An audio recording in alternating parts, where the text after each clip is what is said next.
नमस्कार दोस्तों, आपका स्वागत है हमारे नए हॉरर पॉडकास्ट में। दोस्तों, आज का हॉरर पॉडकास्ट लक्ष्मण जी की है, जो पेशे से एक ट्रक ड्राइवर है।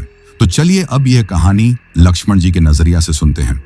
लेकिन उससे पहले आप लोगों से एक रिक्वेस्ट है, अगर आप लोग चैनल पर नए हैं तो चैनल को सब्सक्राइब करें और हाई पॉइंट भेजकर अपना सपोर्ट जरूर दिखाएं। तो अब ज्यादा समय नहीं लेते हैं, चलिए कहानी की शुरुआत करते हैं। दोस्तों, मेरा नाम लक्ष्मण है और मैं बिहार के सासाराम जिले के पास बसे एक छोटे से गांव का रहने वाला हूं। पेशे से मैं एक ट्रक ड्राइवर हूं और आप सब लोगों को तो पता ही है कि हमारा काम किस तरह का होता है। हमारी जिंदगी स्टीयरिंग और पहियों के बीच ही कटती है। हमें कभी एक शहर से दूसरे शहर तो कभी एक स्टेट से दूसरे स्टेट का लंबा सफर तय करना पड़ता है। लेकिन इस तरह के सफर में कभी कभी कुछ घटनाएं ऐसी घट जाती हैं जिनका असर जीवन भर हमारे दिल और दिमाग पर एक गहरे जख्म की तरह रह जाता है। आज जो डरावनी कहानी मैं आप लोगों के साथ साझा करने जा रहा हूं, वह कोई सुनी सुनाई बात या किसी किताब में पढ़ा हुआ किस्सा नहीं है, बल्कि मेरे अपने जीवन में घटी एक ऐसी भयंकर और डरावनी घटना है जिसने मेरी रूह को इस कदर झकझोर दिया कि उसकी परछाई आज भी मेरे जहन पर मौजूद है। उस खौफनाक रात के बाद मैं कई महीनों तक रात में अपने कमरे में अकेले सोने से भी डरता था। आज भी जब रात के सन्नाटे में कोई अनजानी आहट होती है तो मेरा दिल जोर से धड़कने लगता है।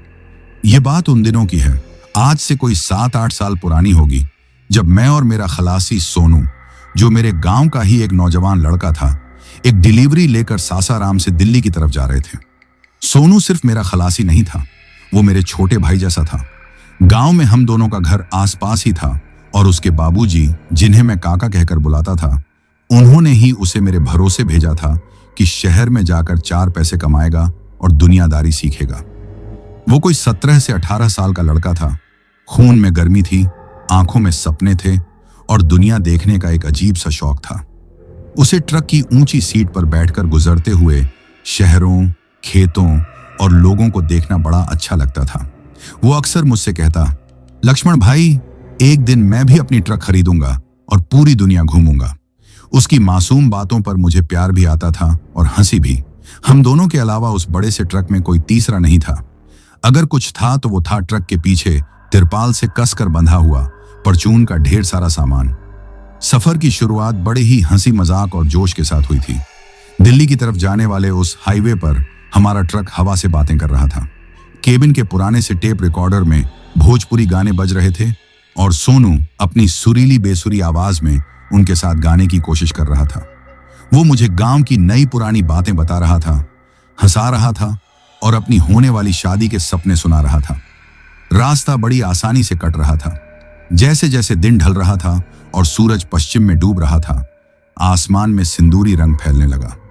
हमने एक ढाबे पर ट्रक रोका, चाय पी, कुछ लिट्टी चोखा खाया और फिर से अपने सफर पर निकल पड़े। ढाबे पर बैठे कुछ दूसरे ड्राइवरों ने जब सुना कि हम रात में आगे का सफर तय करेंगे तो उन्होंने हमें चेताया था। एक बूढ़े ड्राइवर ने कहा था, बेटा, रात में आगे का रास्ता ठीक नहीं है। एक कब्रिस्तान पड़ता है रास्ते में, उसके पास का 5 किलोमीटर का टुकड़ा शापित है। आज तक वहां रात में जो भी रुका है उसके साथ कुछ न कुछ अनहोनी हुई है। बेहतर है सुबह निकलना। मैंने उनकी बातों को हंसी में उड़ा दिया। मैं भूत प्रेत पर यकीन नहीं करता था। मैंने उनसे कहा, काका, ये सब कहने की बातें हैं, हम ड्राइवरों की तो रातें ही सड़कों पर कटती हैं। सोनू भी मेरी हाँ में हाँ मिला रहा था। काश उस दिन मैंने उस बूढ़े ड्राइवर की बात मान ली होती। रात का अंधेरा धीरे धीरे हाईवे को अपनी काली चादर में लपेट रहा था। अब हम जिस हाईवे पर थे वो वाकई में बहुत सुनसान था। सड़क पर गाड़ियों की आवाजाही लगभग खत्म हो चुकी थी। दूर दूर तक सिर्फ हमारे ट्रक की हेडलाइट की रोशनी थी और इंजन की घरघराहट। रात के लगभग 11 बज रहे होंगे। सोनू अब ऊँघने लगा था और मैं भी थोड़ा थक गया था। टेप रिकॉर्डर बंद हो चुका था और केबिन में एक अजीब सा सन्नाटा था। मैं अपनी ही धुन में मग्न ट्रक चला रहा था कि अचानक एक जोरदार आवाज आई, जैसे कोई बम फटा हो। उस आवाज के साथ ही ट्रक एक तरफ को बुरी तरह से खींचने लगा और स्टीयरिंग मेरे हाथों में कांपने लगा। मैंने बड़ी मुश्किल से अपनी पूरी ताकत लगाकर स्टीयरिंग को संभाला और धीरे धीरे ब्रेक लगाकर ट्रक को सड़क के किनारे ले जाकर रोका। क्या हुआ लक्ष्मण भाई? सोनू नींद से जागकर घबराकर पूछा। लगता है टायर फट गया है, मैंने अपने माथे पर आए पसीने को पोंछते हुए कहा। हम दोनों ट्रक से नीचे उतरे। चारों तरफ घना स्याह अंधेरा था। ऐसा अंधेरा जो शहरों में कभी देखने को नहीं मिलता। आसमान में चांद भी नहीं था, बस कुछ तारे टिमटिमा रहे थे जिनकी रोशनी ना के बराबर थी। हमने मोबाइल की टॉर्च जलाई और देखा कि पीछे वाला एक टायर बुरी तरह से फट चुका था। कोई बात नहीं, अभी स्टेपनी बदल लेते हैं, सोनू ने बड़े आत्मविश्वास से कहा। वो हमेशा से ही बहुत हिम्मती लड़का था, लेकिन शायद उस रात हमारी किस्मत हमसे रूठी हुई थी, या शायद कोई बुरी शक्ति हमारा इम्तिहान ले रही थी। जब हमने बड़ी मेहनत के बाद स्टेपनी को बाहर निकाला तो हमारा दिल बैठ गया। स्टेपनी में भी हवा बिल्कुल नहीं थी, वह भी पूरी तरह से पंक्चर थी। ये हमारी बहुत बड़ी लापरवाही थी और आज हम उसी लापरवाही की सजा भुगत रहे थे। अब हमारे चेहरे पर चिंता की लकीरें साफ दिखाई दे रही थी। हम एक ऐसी सुनसान जगह पर फंस गए थे जहां दूर दूर तक किसी आबादी का कोई नामो निशान नहीं था। मोबाइल में नेटवर्क भी नहीं आ रहा था कि किसी को मदद के लिए फोन कर सकें। सड़क पर भी अब इक्का दुक्का गाड़ियां ही गुजर रही थीं, जो हमारी मदद के लिए रुकने को तैयार नहीं थीं। समय अपनी रफ्तार से बीतता जा रहा था और हमारा डर भी उसी रफ्तार से बढ़ता जा रहा था। रात का वो गहरा सन्नाटा अब हमें डराने लगा था। झिंगुरों की लगातार आने वाली आवाज भी अब कानों में चुभ रही थी। दूर कहीं शायद कोई सियार रो रहा था, जिसकी हुआ हुआ की आवाज उस माहौल को और भी ज्यादा डरावना बना रही थी। हम थक कर और निराश होकर ट्रक की केबिन में जाकर बैठ गए और दरवाजे बंद कर ली। तभी सड़क पर दूर से हमें एक टिमटिमाती हुई हिलती डुलती रोशनी दिखाई दी। ऐसा लग रहा था जैसे कोई हमारी ही तरफ आ रहा हो। वो रोशनी एक लालटेन की थी, जिसे एक आदमी हाथ में पकड़े हुए हमारी तरफ चला आ रहा था। उस सुनसान और डरावनी रात में किसी इंसान को अपनी तरफ आता देखकर हमारे मन में एक उम्मीद की किरण जागी, लेकिन साथ ही एक डर भी था। कौन हो सकता है ये आदमी? इतनी रात में इस वीरान सड़क पर लालटेन लेकर पैदल कहां जा रहा है? वो आदमी धीरे धीरे चलकर हमारे पास आया और ट्रक के पास आकर रुक गया। लालटेन की पीली कांपती हुई रोशनी में हमने उसका चेहरा देखा। वो एक बूढ़ा आदमी था, जिसकी उम्र लगभग 60 से 65 साल रही होगी। उसने एक मैला कुचैला कुर्ता और धोती पहन रखी थी। उसके पैर नंगे थे और उनमें धूल और मिट्टी की मोटी परत जमी हुई थी। उसके चेहरे पर अनगिनत झुर्रियां थीं, जैसे किसी सूखे खेत में दरारें पड़ गई हों, और उसकी आंखें अंदर की ओर धंसी हुई थीं, जिनमें एक अजीब सी गहराई और ठहराव था। क्या हुआ बेटा, सब ठीक तो है? इतनी रात में यहां काहे खड़े हो? उसने अपनी एक भारी और थोड़ी दबी हुई आवाज में पूछा। मैंने उसे अपनी सारी परेशानी बताई, कैसे हमारा टायर फट गया और कैसे हमारी स्टेपनी भी पंक्चर निकली। बूढ़े आदमी ने हमारी पूरी बात बड़े ध्यान से सुनी और फिर कुछ देर चुप रहा, जैसे कुछ सोच रहा हो। फिर वो बोला, चिंता मत करो बेटा, यहां से थोड़ी ही दूर पर खेतों के उस पार मेरा गांव है। तुम लोग आज रात मेरे घर पर रुक जाओ, सुबह किसी मैकेनिक को बुलाकर तुम्हारी गाड़ी ठीक करवा देंगे। उसकी बात सुनकर हमें थोड़ी तसल्ली हुई, एक सहारा मिला, लेकिन मेरे मन में एक अजीब सी बेचैनी और खटका हो रहा था। मेरा ट्रक ड्राइवर का तजुर्बा मुझे कह रहा था कि कुछ तो गड़बड़ है। मैंने उस बूढ़े आदमी से पूछा, बाबा, आपका गांव यहां से कितनी दूर है और आप इतनी रात को यहां इस सुनसान सड़क पर क्या कर रहे थे? मेरी बात सुनकर वो बूढ़ा आदमी हल्का सा मुस्कुराया। उसकी मुस्कुराहट भी बड़ी अजीब थी, जैसे वो बस होंठों से मुस्कुरा रहा हो, आंखों से नहीं। वो बोला, बेटा, गांव बस यहीं पास में है, खेतों के उस पार, ज्यादा दूर नहीं है। मैं तो बस यूं ही टहलने निकला था। रात में नींद नहीं आती है तो बस घूम लेता हूं। उसका जवाब मुझे कुछ हजम नहीं हुआ। इतनी सुनसान और वीरान जगह पर, जहां जंगली जानवरों का भी खतरा हो सकता है, कोई भला रात के 12 बजे टहलने क्यों निकलेगा, वो भी लालटेन लेकर? लेकिन उस वक्त हमारे पास उसकी बात मानने के सिवा और कोई चारा भी नहीं था। उस वीरान सड़क पर रात गुजारने से तो बेहतर था कि किसी गांव में किसी के घर की छत के नीचे सो जाए। हमने आपस में थोड़ी देर बात की। सोनू का कहना था कि हमें बाबा के साथ चलना चाहिए। वो थक गया था और डरा हुआ भी था। आखिरकार मैंने भी यही फैसला किया।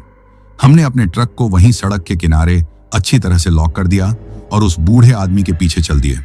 हम हाईवे की पक्की सड़क छोड़कर एक कच्चे ऊबड़ खाबड़ रास्ते पर आ गए थे, जो खेतों के बीच से होकर गुजर रहा था। रास्ते के दोनों तरफ सिर से भी ऊंची फसल खड़ी थी, जो इतनी घनी थी कि हमें रास्ते के आगे कुछ भी दिखाई नहीं दे रहा था। हवा चलने पर यह सूखी फसलें एक दूसरे से टकराकर एक अजीब सी सरसराहट की आवाज पैदा कर रही थीं, जैसे हजारों लोग अंधेरे में खड़े होकर हमारे बारे में ही फुसफुसा रहे हों। उस आवाज से मेरा दिल और भी ज्यादा बैठा जा रहा था। बाबा, और कितना चलना पड़ेगा? मेरे पैर अब जवाब दे रहे हैं, सोनू ने हाँफते हुए पूछा। बूढ़े ने अपनी रफ्तार कम नहीं की, बस चलते चलते ही पीछे मुड़कर हमारी तरफ देखा। लालटेन की कांपती हुई पीली रोशनी में उसका चेहरा एक पल के लिए किसी डरावने लकड़ी के मुखौटे की तरह चमका। बस बेटा, पहुंचने ही वाले हैं, वो देखो सामने ही है मेरा गांव। हमने उस तरफ देखा जिधर बूढ़े ने अपनी सूखी पतली उंगली से इशारा किया था। दूर अंधेरे में जहां फसलें खत्म हो रही थीं, हमें कुछ धुंधले, बेढंगे और टेढ़े मेढ़े से साए दिखाई दिए, जो शायद घरों के थे। लेकिन जैसे जैसे हम उस गांव के करीब पहुंचते गए, उसका असली मंजर साफ होने लगा और उसे देखकर हमारी बची खुची हिम्मत ने भी जवाब दे दिया।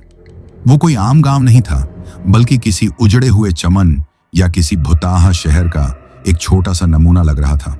वहां पहुंचते ही एक अजीब मौत जैसा सन्नाटा हम पर छा गया। हाईवे पर कम से कम झींगुरों की आवाज तो थी, यहां तो वो भी नहीं थी।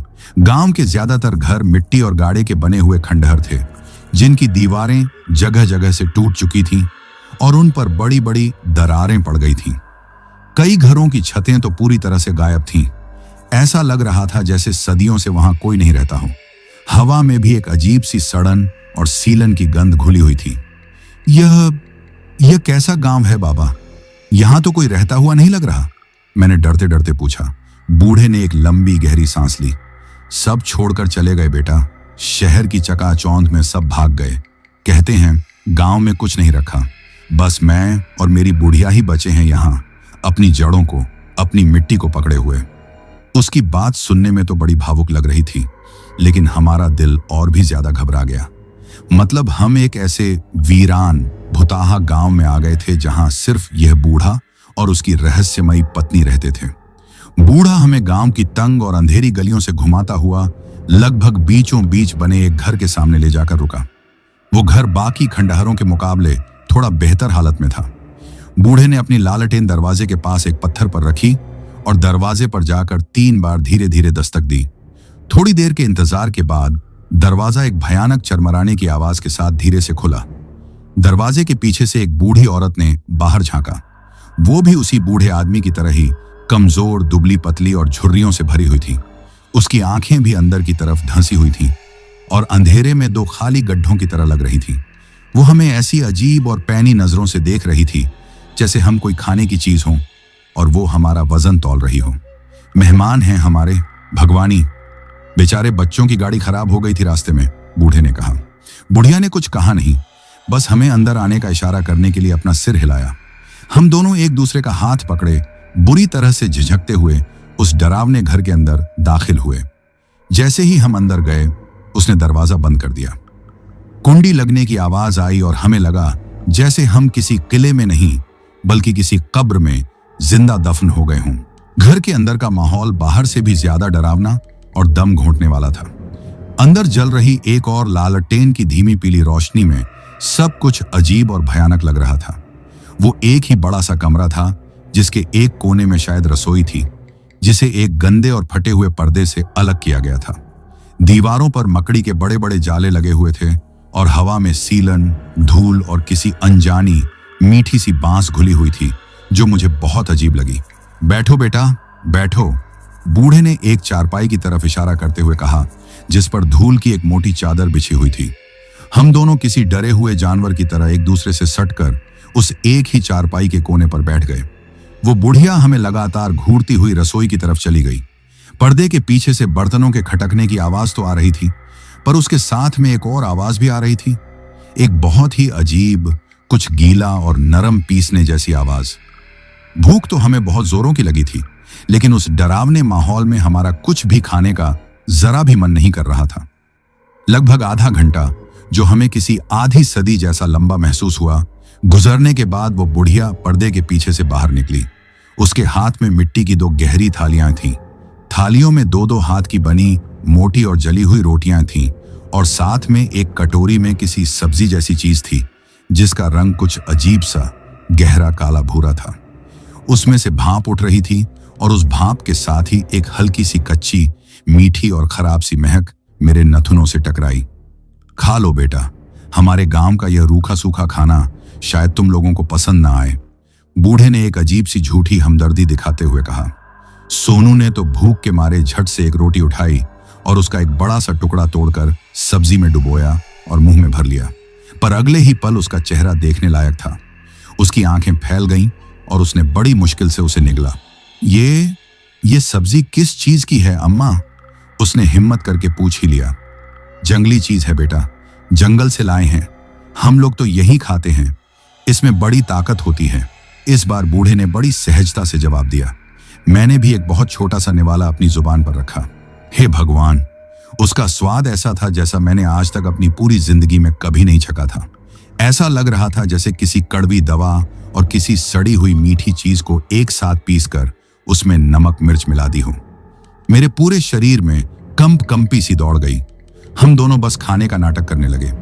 हम रोटियों को तोड़ तोड़ कर ऐसे मुंह में डालते जैसे खा रहे हों, लेकिन असल में हम उन्हें अपनी बगल में अंधेरे में नीचे गिरा रहे थे। खाना खत्म करने का नाटक करने के बाद हम दोनों बहुत अजीब और भारी महसूस कर रहे थे। हमारी आंखों पर एक अजीब सी नींद और खुमारी छा रही थी, जैसे उस खाने में कुछ मिलाया गया हो। तभी सोनू को बेचैनी होने लगी। वो अपना पेट पकड़कर बैठ गया। उसका चेहरा पसीने से भीग गया था। भाई, पेट में बहुत जोर से दर्द हो रहा है, कुछ गड़बड़ हो रही है, मुझे बाहर जाना है, उसने धीरे से दर्द भरी आवाज में कहा। मैं समझ गया कि उस भयानक खाने ने अपना असर दिखाना शुरू कर दिया है। मैंने उस बूढ़े आदमी से पूछा। हाँ बेटा, गांव के बाहर खेतों की तरफ जाना पड़ेगा, बूढ़े ने कहा। चलो मैं ले चलता हूं इसको, रात का वक्त है, अंधेरे में रास्ता भटक जाओगे। नहीं बाबा, आप तकलीफ मत कीजिए, मैं इसके साथ चला जाता हूं, मैंने तुरंत कहा। अरे नहीं बेटा, तुम हमारे मेहमान हो, थक गए हो, तुम आराम करो, मैं अभी इसे लेकर आता हूं 5 मिनट में। यह कहकर बूढ़ा अपनी जगह से उठा और उसने सोनू को अपने साथ चलने का इशारा किया। सोनू भी दर्द से इतना परेशान था कि उसने कोई आनाकानी नहीं की और बेमन से उसके पीछे चल दिया। बूढ़े ने अपनी वही लालटेन उठा ली और वो दोनों घर से बाहर निकलकर उस घने अंधेरे में गायब हो गए, जैसे अंधेरे ने उन्हें किसी काले कंबल की तरह अपने अंदर खींच लिया हो। उनके जाने के बाद कमरे में एक असहनीय और डरावनी खामोशी छा गई। मैं अकेला उस बुढ़िया के साथ रह गया था, जो अभी भी रसोई के पास एक कोने में खड़ी मुझे एकटक घूर रही थी। उसकी आंखों में कोई भाव नहीं था, वो बस एकटक मुझे देखे जा रही थी, जैसे कोई मकड़ी अपने जाले में फंसे शिकार को देखती है। 5 मिनट गुजर गए, फिर 10 मिनट, फिर 15 मिनट। जब 20 मिनट से भी ज्यादा हो गए और सोनू और वो बूढ़ा वापस नहीं लौटे, तो मेरी चिंता और बेचैनी अपनी हद पार करने लगी। मेरा दिल किसी अनहोनी की आशंका से जोर जोर से धड़क रहा था। मैं और ज्यादा इंतजार नहीं कर सकता था। मैं जैसे ही अपनी जगह से उठने वाला था, तभी दरवाजे पर वही बूढ़ा आदमी अकेला खड़ा दिखाई दिया। वो दरवाजे की चौखट पर खड़ा था और उसके हाथ में लालटेन नहीं थी। उसके मैले कुचैले कुर्ते पर कुछ गहरे गीले रंग के धब्बे थे, जो अंधेरे में ठीक से नजर नहीं आ रहे थे। सोनू कहाँ है बाबा? मैंने लगभग चिल्लाते हुए पूछा। मेरी आवाज में गुस्सा, डर और बेचैनी साफ थी। वो आपके साथ गया था, आप अकेले क्यों लौटे हैं? बूढ़े के चेहरे पर वही अजीब सी खोखली मुस्कान थी। घबराओ मत बेटा, उसे गांव में उसका एक पुराना दोस्त मिल गया तो वो उसी के पास रुक गया। कह रहा था बचपन का यार है, अब सुबह सबसे मिलकर ही जाएगा। उसका जवाब सुनकर मैं सन्न रह गया। दोस्त? इस वीरान भुताहा गांव में कौन सा दोस्त? आप तो कह रहे थे कि यहां आपके और आपकी पत्नी के सिवा और कोई नहीं रहता। मेरी बात सुनकर बूढ़ा हंसा, एक ऐसी खोखली, भयानक और सूखी हंसी जिसे सुनकर किसी के भी रोंगटे खड़े हो जाएं। वो हंसी उस खामोश कमरे में गूंज रही थी। अरे वो मैं तो यूं ही कह रहा था। कुछ लोग हैं अभी भी यहां, मेरे जैसे कुछ पुराने लोग। बस वो लोग दिन में बाहर नहीं निकलते, वो रात में ही बाहर आते हैं। मुझे उसकी बात पर 1% भी यकीन नहीं हो रहा था। मेरी छठी इंद्री मुझे बता रही थी कि सोनू के साथ कुछ बहुत बुरा हो चुका है। मेरा गला डर के मारे बुरी तरह से सूख रहा था। मुझे बहुत तेज प्यास लग रही थी। मैंने झिझकते हुए उस बुढ़िया से पानी मांगा। बुढ़िया ने कुछ बोला नहीं, बस अपनी सूखी लंबी उंगली से कमरे के एक अंधेरे कोने में रखे एक बड़े से मिट्टी के घड़े की तरफ इशारा कर दिया। मैं अपनी जगह से उठा और धीरे धीरे उस घड़े के पास गया। जैसे ही मैंने पानी निकालने के लिए गिलास को घड़े के अंदर डाला, मेरे हाथ को पानी के बजाय कोई गाढ़ी लिसलिसी चीज महसूस हुई। मैं डर के मारे 2 कदम पीछे हट गया। मैंने हिम्मत करके वापस घड़े के पास जाकर अपनी आंखों पर जोर डालकर घड़े के अंदर झांका। जो मैंने देखा उसके बाद मेरे पैरों के नीचे से जमीन खिसक गई। मेरे हलक में मेरी चीखें जम गईं। वो घड़ा पानी से नहीं बल्कि गाढ़े लाल ताजे खून से लबालब भरा हुआ था। मैं एक झटके में सब कुछ समझ गया। ये लोग इंसानी खून पीते हैं या शायद अपने भोजन में इस्तेमाल करते हैं, और अगर ये सच है तो इसका मतलब सोनू। इस ख्याल से ही मुझे उल्टी आ गई। मेरी नजर उस फटे हुए पर्दे से ढकी रसोई की तरफ गई। मुझे पक्का यकीन हो गया कि उस रसोई में मुझसे कुछ और भी बड़ा राज छिपाया जा रहा है। मैं अपने कांपते हुए पैरों पर किसी तरह काबू पाकर दबे पांव उस रसोई की तरफ बढ़ा। मैंने धीरे से उस गंदे पर्दे का एक कोना उठाया। रसोई के अंदर का मंजर देखकर मेरी आत्मा तक कांप उठी। वहां एक कोने में कुछ झूठ की बोरियां एक के ऊपर एक पड़ी थीं। एक बोरी का मुंह थोड़ा सा खुला हुआ था और उसमें से जो चीज बाहर झांक रही थी उसे देखकर मेरी दुनिया ही उजड़ गई। वो सोनू का पैर था, जिस पर वही फटा हुआ जूता था जो उसने पहन रखा था। अब सारी कहानी किसी साफ शीशे की तरह मेरे सामने आ चुकी थी। कोई शक नहीं बचा था। वो बूढ़ा और बुढ़िया कोई सीधे साधे गांव वाले नहीं बल्कि आदमखोर थे, नरभक्षी थे जो इंसानों का शिकार करते थे और उन्हें खाते थे।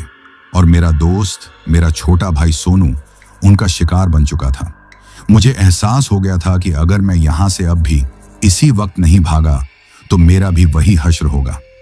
सुबह होने पर मेरे शरीर के टुकड़े भी किसी ऐसी ही बोरी में बंद मिलेंगे। रसोई के पर्दे के पीछे वो खौफनाक मंजर देखने के बाद मेरे होश पूरी तरह से उड़ चुके थे। मेरे दिमाग ने जैसे काम करना ही बंद कर दिया था। डर, घिन और अफसोस की एक बर्फीली लहर मेरी रीढ़ की हड्डी से होती हुई मेरे पूरे शरीर में फैल गई। मैं किसी तरह खुद को घसीटते हुए, कांपते हुए और लड़खड़ाते हुए कदमों से उस रसोई से वापस कमरे में आया। वो बूढ़ा अब अपनी चारपाई से उठ चुका था और कमरे के बीचों बीच खड़ा था। वो बुढ़िया भी उस अंधेरे कोने से निकलकर उसके पास आकर खड़ी हो गई थी। उन दोनों की लालची भूखी नजरें मुझ पर ही गड़ी हुई थीं। उनके चेहरों पर अब वो झूठी हमदर्दी या गांव वाली सादगी का कोई नकाब नहीं था। अब उनके चेहरे पर एक खौफनाक शैतानी और जानवरों जैसी भूख थी। ऐसा लग रहा था जैसे वो मेरे डर का, मेरी बेबसी का पूरा मजा ले रहे हों। मैं एक शब्द भी बोल नहीं पा रहा था। मेरी जुबान मेरे तालू से चिपक गई थी। मैं बस डर के मारे पीछे की तरफ हटता जा रहा था जब तक कि मेरी पीठ ठंडी सीलन भरी दीवार से नहीं जा लगी। मेरे दिमाग में बस एक ही बात किसी तूफान की तरह चल रही थी। भाग लक्ष्मण, यहां से भाग। किसी भी तरह यहां से जिंदा निकल, वरना तेरी लाश भी किसी बोरी में बंद मिलेगी। तभी वो दोनों धीरे धीरे, बहुत धीरे धीरे मेरी तरफ बढ़ने लगे। उनकी चाल अब इंसानों जैसी बिल्कुल नहीं थी। वो अजीब तरह से अपने हाथ पैर फैलाए, शरीर को थोड़ा आगे की तरफ झुकाकर किसी जानवर की तरह लड़खड़ाते हुए मेरी तरफ बढ़ रहे थे। उनके मुंह से अब शब्द नहीं बल्कि गुर्राने और फुफकारने की अजीब आवाजें आ रही थीं। उनकी धंसी हुई आंखें अंधेरे में किसी जानवर की तरह चमक रही थीं। मेरे पास सोचने का ज्यादा वक्त नहीं था। तभी मौत और जिंदगी के उस फासले के बीच मेरी नजर उस टूटे हुए लकड़ी के स्टूल पर पड़ी जिस पर वो लालटेन रखी जल रही थी।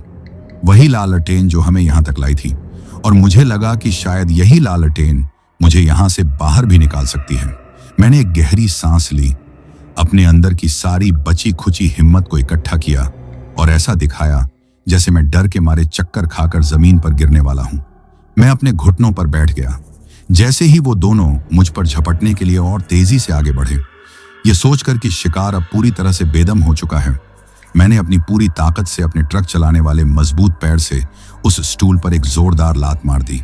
एक तेज आवाज के साथ स्टूल गिरा और उसके साथ ही वो जलती हुई लालटेन भी जमीन पर गिरकर टूट गई। शीशा टूटने की आवाज आई और लालटेन में भरा हुआ मिट्टी का तेल जमीन पर फैल गया। एक पल के लिए आग भभकी और फिर बुझ गई। कमरे में घना, दम घोंटने वाला, बिल्कुल स्याह अंधेरा छा गया। अरे पकड़ो इसे, भागने ना पाए। उस बुढ़िया की कान फाड़ देने वाली रूखी चीख उस अंधेरे में गूंजी। अंधेरा होते ही मैं जमीन पर पेट के बल लेट गया और किसी सांप की तरह घिसटते हुए उस दिशा में भागा जहां मुझे दरवाजे के होने का अंदाजा था। मैं किसी तरह टटोलते हुए दरवाजे तक पहुंच गया। दरवाजे की लकड़ी की कुंडी पुरानी और शायद बारिश में भीगने की वजह से जाम हो गई थी। मेरे कांपते हुए हाथ उसे खोल नहीं पा रहे थे। तभी मुझे अपने कंधे पर किसी नुकीले नाखून वाले पंजे जैसी चीज का स्पर्श महसूस हुआ। उस बुढ़िया ने मुझे अंधेरे में ढूंढ लिया था। मैं अपनी पूरी ताकत से छटपटाया और उसी पल, शायद भगवान ने ही मेरी मदद की, वो जाम हुई कुंडी एक आवाज के साथ खुल गई। मैं दरवाजे को अपनी पूरी ताकत से धक्का देकर बाहर उस अनजान काले अंधेरे में कूद पड़ा। पकड़ो इसे, जाने मत देना, आज का भोजन भाग रहा है। बुढ़िया फिर से किसी डायन की तरह चीखी।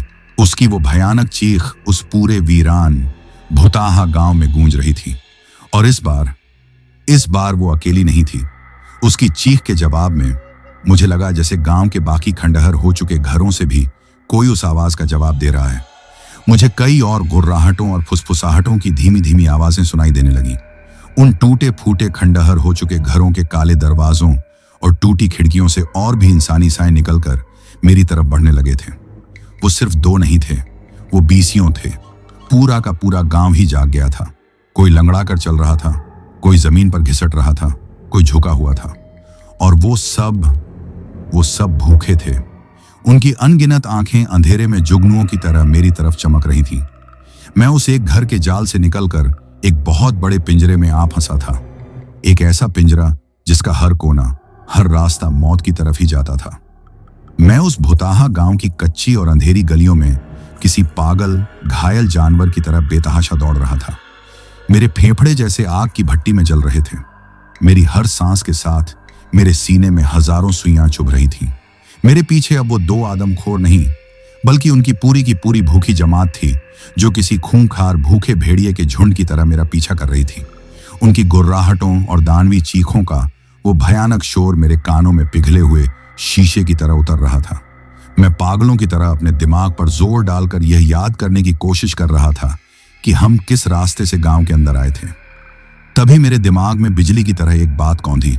मुझे याद आया, जब हम उस बूढ़े के साथ गांव में आ रहे थे तो मैंने गांव के बाहरी किनारे पर एक बहुत पुराना सूखा हुआ कुआं और उसके पास एक बहुत बड़ा और घना बरगद का पेड़ देखा था। वही मेरा निशान था, वही मेरी उम्मीद थी। इस ख्याल के आते ही मेरे अंदर जैसे नई जान आ गई। मैंने अपनी बची खुची सारी हिम्मत और ताकत को एक साथ बटोरा और उस दिशा में भागना शुरू कर दिया। अब मैं तंग गलियों से निकलकर गांव के एक ज्यादा खुले हिस्से में आ गया था और उन सब ने मुझे देख लिया था। वो चारों तरफ से मुझ पर किसी मकड़ी के जाल की तरह झपट पड़े। अब बचना नामुमकिन लग रहा था। मैं दौड़ते दौड़ते किसी तरह उस कुएं के पास पहुंच ही गया, लेकिन अब मैं चारों तरफ से पूरी तरह से घिर चुका था।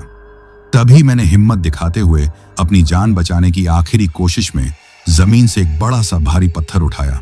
जैसे ही सबसे आगे वाला आदमखोर, जिसका चेहरा किसी सड़े हुए कीड़े लगे फल जैसा लग रहा था, मुझ पर झपटा, मैंने अपनी दोनों आंखों को बंद करके हनुमान जी का नाम लेकर अपनी पूरी ताकत से वो पत्थर उसके सिर पर दे मारा। एक ऐसी भयानक आवाज आई जैसे कोई तरबूज फटा हो। वो दरिंदा एक दर्द भरी भयानक चीख मारकर पीछे की तरफ गिरा। उसके गिरते ही बाकी सब एक पल के लिए ठिठके और मुझे उनके उस घेरे में एक पल का एक बहुत छोटा सा रास्ता मिल गया। मैं अपनी पूरी ताकत से चिल्लाया और उस घेरे को चीरकर उन खेतों की तरफ भागा जो हाईवे की ओर जाते थे। वो रात मेरी जिंदगी की सबसे लंबी, सबसे भयानक और सबसे तेज दौड़ थी। मैं खेतों में खड़ी सूखी ऊंची फसल को किसी जंगली सुअर की तरह चीरता हुआ भाग रहा था। मेरे पीछे उन सब के गुर्राने और सूखी फसल के टूटने की तेज आवाज आ रही थी। मैं बस भागता रहा, गिरता रहा, उठता रहा और फिर भागता रहा। मेरा कुर्ता झाड़ियों में फंसकर फट गया था। मेरे शरीर पर सैकड़ों खरोंचें लग चुकी थीं, जिनसे खून बह रहा था। मैं भागता रहा जब तक कि मुझे दूर, बहुत दूर हाईवे पर गुजरती हुई गाड़ियों की वो पीली सफेद टिमटिमाती हुई रोशनी नहीं दिखाई देने लगी। वो रोशनी मेरे लिए जिंदगी की उम्मीद थी। मैं लड़खड़ाता, गिरता पड़ता, अपने आप को लगभग घसीटते हुए किसी तरह उस कच्चे रास्ते और खेतों को पार करके वापस डामर की पक्की कठोर सड़क पर पहुंचा। मेरा ट्रक, मेरा राजा वहीं सड़क के किनारे चुपचाप खड़ा था। उसे देखकर मेरी आंखों में आंसू आ गए। मैंने कांपते हुए हाथों से जेब से चाबी निकाली और जल्दी से ट्रक का दरवाजा खोला। मैं किसी बोरी की तरह खुद को खींचकर ड्राइवर की सीट पर घुस गया और मैंने अंदर आते ही सबसे पहले सेंट्रल लॉक का बटन दबा दिया। मैंने कांपते हुए हाथों से चाबी को इग्निशन में लगाया और ट्रक स्टार्ट करने की कोशिश की। एक बार, दो बार इंजन ने एक कमजोर सी आवाज की, लेकिन ट्रक स्टार्ट नहीं हुआ। नहीं, नहीं, हे भगवान, अब क्या होगा? मैंने डर के मारे साइड वाले शीशे से पीछे मुड़कर देखा। वो आदमखोरों का पूरा झुंड अब भी खेतों के किनारे पर, जहां कच्चा रास्ता खत्म होता था, वहीं खड़ा मुझे घूर रहा था। वो हाईवे की पक्की सड़क पर नहीं आ रहे थे। शायद उन्हें हाईवे की तेज रफ्तार गाड़ियों और उनकी रोशनी से डर लगता था, लेकिन वो इंतजार कर रहे थे। वो जानते थे कि मेरा ट्रक स्टार्ट नहीं हो रहा। मैंने एक गहरी सांस ली, अपनी आंखें बंद की और अपने इष्ट देव हनुमान जी को याद किया। मैंने एक बार फिर हिम्मत जुटाकर पूरी ताकत से चाबी घुमाई। इस बार शायद भगवान ने मेरी सुन ली थी। एक लंबी कांपती हुई घरघराहट के बाद मेरे ट्रक का डीजल इंजन एक जोरदार आवाज के साथ स्टार्ट हो गया। इंजन की वो घरघराहट उस वक्त मुझे दुनिया के सबसे मधुर संगीत जैसी लग रही थी। मैंने बिना एक पल घमवाए जल्दी से गियर बदला और ट्रक को तूफान की रफ्तार से हाईवे पर दौड़ा दिया। मैं उस भयानक जगह से दूर, बहुत दूर जा रहा था, लेकिन उस गांव का खौफ, वो टूटे फूटे घर, वो बूढ़ा और बुढ़िया, वो खून का घड़ा और सोनू के शरीर के वो टुकड़े, ये सब मंजर मेरी आंखों के सामने किसी फिल्म की तरह नाच रहे थे। मैं चुप था, एक गहरे सदमे में था। मेरे आंसू अपने आप बह रहे थे। सुबह की पहली किरण के साथ जब आसमान में उजाला फैलने लगा, मैं एक बड़े शहर की सीमा में दाखिल हुआ और सीधा पुलिस स्टेशन के सामने जाकर ट्रक रोका। मैं ट्रक से उतरा और लड़खड़ाते हुए कदमों से पुलिस स्टेशन के अंदर गया। मैंने एक इंस्पेक्टर के सामने अपनी पूरी कहानी शुरू से लेकर आखिर तक सुनाई। शुरू में तो उन्हें मेरी बात पर बिल्कुल यकीन नहीं हुआ। उन्हें लगा कि मैं या तो नशे में हूं या किसी सदमे की वजह से कोई मनगढ़ंत कहानी सुना रहा हूं। लेकिन जब उन्होंने मेरे शरीर पर ताजा चोटों और गहरे खरोचों के निशान देखे, मेरे फटे हुए कपड़े और मेरी डरी हुई बदहवास हालत देखी, तो शायद उन्हें मेरी बात में कुछ सच्चाई लगी। वो मेरे साथ उस जगह पर जांच के लिए चलने को तैयार हो गए। कई घंटों के सफर के बाद दोपहर के वक्त हम वापस उसी हाईवे पर पहुंचे। लेकिन जब पुलिस की जीप उस कच्चे रास्ते पर उतरकर गांव के अंदर गई, तो वहां का मंजर देखकर मैं और पुलिस वाले सब हैरान रह गए। वहां कुछ भी नहीं मिला। वो गांव पूरी तरह से खाली था। खंडहर घर वैसे के वैसे ही खड़े थे, लेकिन उस एक घर में जहां मैं रात को रुका था, वहां किसी भी इंसान के रहने का कोई सबूत नहीं था। ना तो वो बूढ़ा और बुढ़िया थे, ना खून का वो घड़ा, ना ही बोरियों में बंद कोई लाश के टुकड़े। जमीन पर सिर्फ मेरे पैरों के निशान थे, भागने के, गिरने के, घिसटने के। लेकिन मेरे अलावा किसी और के पैरों का एक भी निशान वहां मौजूद नहीं था। पुलिस ने आखिर में इसे मेरा वहम, किसी जंगली जानवर का हमला या किसी मानसिक आघात का नतीजा मानकर केस बंद कर दिया। सोनू को एक गुमशुदा व्यक्ति घोषित कर दिया गया, जिसका आज तक कुछ पता नहीं चला। लेकिन मैं जानता हूं कि मैंने उस रात क्या देखा था। वो मेरा वहम नहीं था। मैंने मौत को बहुत करीब से देखा था। उस घटना के बाद मेरी जिंदगी कभी पहले जैसी नहीं रही। मैं महीनों तक उस सदमे से बाहर नहीं निकल पाया। मैं जानता हूं कि उस रात मैं किसी इंसान से नहीं, बल्कि शैतान के किसी ऐसे रूप से मिला था जिनका जिक्र सिर्फ पुरानी कहानियों में होता है।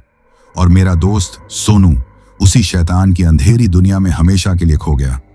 ये एक ऐसा जख्म है जो शायद मेरी जिंदगी की आखिरी सांस तक नहीं भरेगा। तो दोस्तों, ये थी लक्ष्मण भाई की खौफनाक आपबीती। ये कहानी हमें सिखाती है कि हमें कभी भी सुनसान रास्तों पर मिली चेतावनियों को नजरअंदाज नहीं करना चाहिए। अगर आपको यह कहानी पसंद आई हो तो वीडियो को लाइक और चैनल को सब्सक्राइब करें, ताकि और भी डरावनी कहानियां आप तक पहुंच सकें। कहानी को अंत तक सुनने के लिए दिल से धन्यवाद दोस्तों। आज के लिए बस इतना ही। मिलते हैं जल्द ही कुछ नई कहानियों के साथ। तब तक के लिए अपना ध्यान रखिए।